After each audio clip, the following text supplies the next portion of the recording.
لاکھوں کروڑوں درود و سلام ہو محمد صلی اللہ علیہ وآلہ وسلم پر اور ان کی آل پر۔ اللہ پاک کی ساری نعمتیں اور رحمتیں نازل ہوں میرے تمام دیکھنے اور سننے والے ناظرین پر۔ السلام علیکم ورحمۃ اللہ وبرکاتہ۔ ناظرین، آج ایک بیان ہے تاریخ اسلام پر، کیونکہ یہ جاننا ضروری ہے کہ اسلام کی ابتدا کس طرح اور کیسے آگے پھلی پھولی۔ سن 610 ہجری میں قرآن کی پہلی صدا باز گشت ایک صدی سے کم عرصے میں بحر اوقیانوس سے وسط ایشیا تک سنائی دینے لگی تھی، اور پیغمبر اسلام کی وفات سن 632 کے عین 100 سال بعد ہی اسلام 732 میں فرانس کے شہر تورس کی حدود تک پہنچ چکا تھا۔ جو خلافت راشدہ اس کا بیان کیا جاتا ہے کہ سن 632 میں حضرت ابو بکر صدیق کے انتخاب پر خلافت راشدہ کا آغاز ہوا، جنہوں نے حروب الدیرہ کے بعد سلطنت ساسانیہ اور سلطنت بازطینی کی جانب پیش قدمیاں کی۔ سن 634 میں ابو بکر رضی اللہ تعالیٰ عنہ کے انتقال کے بعد حضرت عمر بن ابن خطاب خلیفہ دوم مقرر ہوئے۔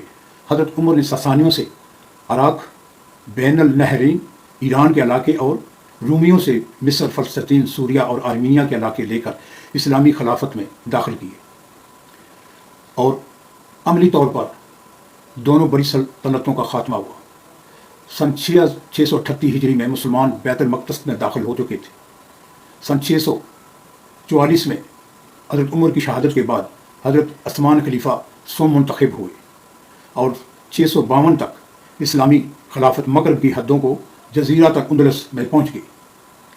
خلافت مغرب کی حدود جزیرۃ الاندلس میں پہنچ گئی، اور حضرت عثمان کی شہادت کے بعد خلیفہ چہارم حضرت علی رضی اللہ تعالیٰ عنہ خلیفہ مقرر ہوئے۔ سن 656 سے 661 تک حضرت علی کی شہادت کے بعد حضرت حسن خلیفہ منتخب کیے گئے۔ 3 ماہ کے حضرت حسن کا مسلمانوں میں باہمی اختلاف کو ختم کرنے کے لیے خلافت سے علیحدہ ہوئے۔ آپ کے خلیفہ حضرت امیر معاویہ بن سفیان کو خلیفہ مقرر کیا گیا۔ خلافت عباسیہ قاہرہ سقوط بغداد کے 3 سال بعد شہزادے احمد المستنصر باللہ ثانی کو مصر کے بادشاہ بیبرس نے 1262 میں قاہرہ میں خلیفہ منتخب کیا۔ اسی طرح 3 سال بعد خلافت کا دوبارہ انعقاد ہوا۔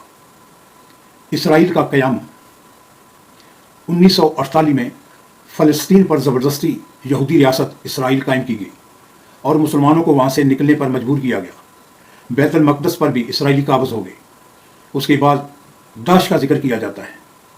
2014 میں شدت پسند تنظیم داعش کے سربراہ ابو بکر البغدادی نے تقریباً 1 صدی کے بعد خلافت کا اعلان کیا، جس سے امت کی طرف سے رد کیا گیا، کیونکہ ابو بکر البغدادی بھی شریف مکہ کی طرح مغربی ایجنٹ ہے۔ تو ناظرین، آج تھوڑا سا حوالہ تاریخ اسلام پر کیا گیا ہے۔ امید ہے آپ کو ابتدائی خلافت راشدہ کے حالات، اور اس کے بعد اسرائیل کیسے قائم ہوا، اس کے بعد داعش کیسے وجود میں آئی، یہ معلوم ہو گیا ہوگا۔ السلام علیکم ورحمۃ اللہ وبرکاتہ۔